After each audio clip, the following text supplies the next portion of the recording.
PM किसान योजना से आज हर कोई वाकिफ है। इस योजना के तहत किसानों को हर साल 6,000 रुपए दिए जाते हैं।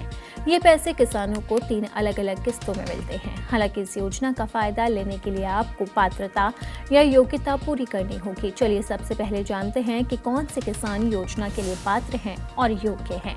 ऐसे सभी किसान परिवार जिनके नाम खेती लायक जमीन है। जब पीएम किसान योजना 24 फरवरी 2019 को लॉन्च की गई थी तो इसका फायदा सिर्फ छोटे किसानों के लिए था। पहले इस योजना का फायदा 2 हेक्टेयर या उससे कम जमीन होने पर मिलता था, लेकिन अब इसका लाभ लेने के लिए ऐसी कोई लिमिटेशन नहीं है। इसका फायदा किसान परिवार के किसी एक सदस्य को ही मिलता है। यहाँ परिवार का अर्थ है कि एक ऐसा परिवार जिसमें पति, पत्नी और बच्चे शामिल हो। अब उन किसानों के बारे में बात करते हैं जिन्हें इस योजना का लाभ नहीं मिलेगा। जो किसान पूर्व या मौजूदा समय में संवैधानिक पद पर हो, केंद्र या राज्य सरकार के अंतर्गत आने वाले दफ्तरों में काम कर चुका हो या काम करता हो। अगर वो किसान इन ऑफिस में MTS क्लास 4 या ग्रुप D पर काम करता हो तो वो योजना के पात्र होंगे। अगर किसान की पेंशन 10,000 रुपए से ज़्यादा है तो भी वो योजना का लाभ नहीं ले पाएगा। अगर कोई व्यक्ति टैक्स का भुगतान करता है तो भी वो योजना के पात्र नहीं है।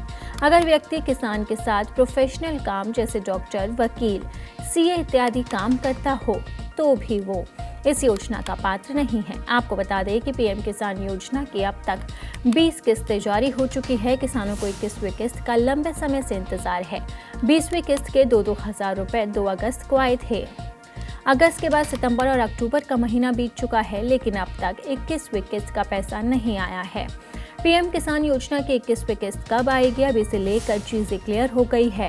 पैसा कब आएगा, कहीं ना कहीं इस बात की क्लैरिटी मिल गई है। तो आइए जानते हैं कि किसानों के खाते में कब तक 21वीं किस्त की राशि आ सकती है। पीएम किसान योजना की 21वीं किस्त के इंतजार के बीच बिहार विधानसभा का चुनाव भी आ गया।